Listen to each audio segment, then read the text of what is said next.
So joining me now is the president of the Food Recovery Network chapter here at Millersville University, Kelly Hom, and the treasurer, Owen. Thank you for both joining us here. And the Food Recovery Network does a lot with helping not only Millersville students, but the community as well.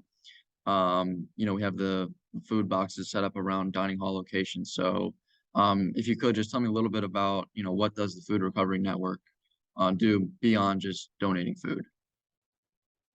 So FRN, we have a couple people at our meetings, and they just go around and collect the donation boxes. And then we also have a um, kind of a deal with the Cove, which is another dining service on campus, and we take that.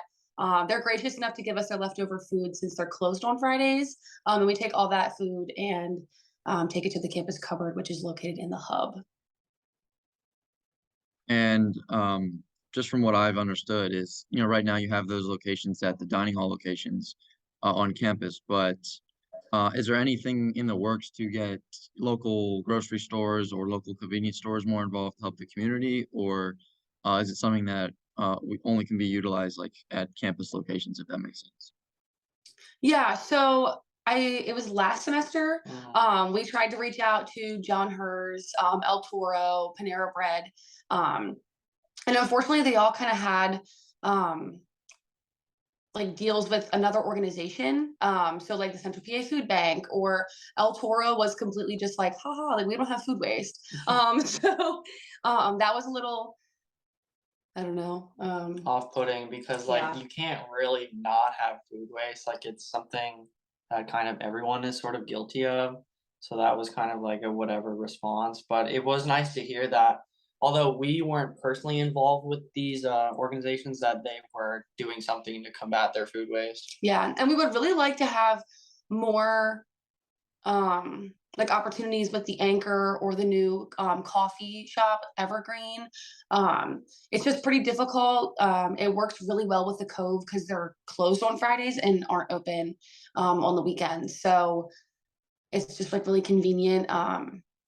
And the Anchor, I know for this semester, they've been emailing me a lot. They have been um, like have like an influx of cereal cups.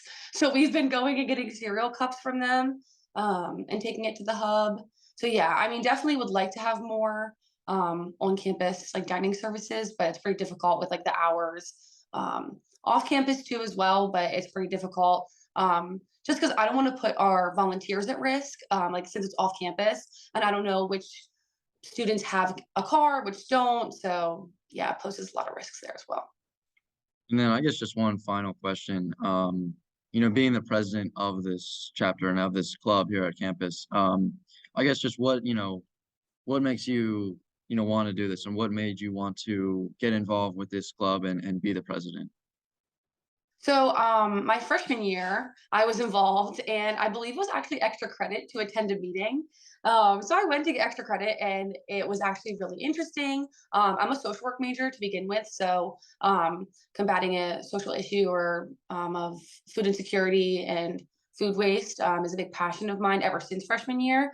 And then sophomore year, COVID kind of killed the club because no one was on campus, and our faculty advisor asked myself and then our vice president Shelby to restart the club. So that's been kind of a struggle, but we've had like a lot of fun doing it and getting to know people and learning more about how we can combat food waste and food insecurity on campus. Well, thank you very much for taking some time to talk about the Food Recovery Network. It's a great organization, not just at Millersville, but across the United States as a whole. Doing a lot to help feed people that are battling food insecurity, a really big issue, as well as combating food waste as well. So a lot of great things, I think, in the future for the club, and hopefully, you'll recover from the COVID pause a little bit better. So again, thank you for taking the time to join me and talk about the Food Recovery Network, and best of luck to you and your club for the future. Thank you.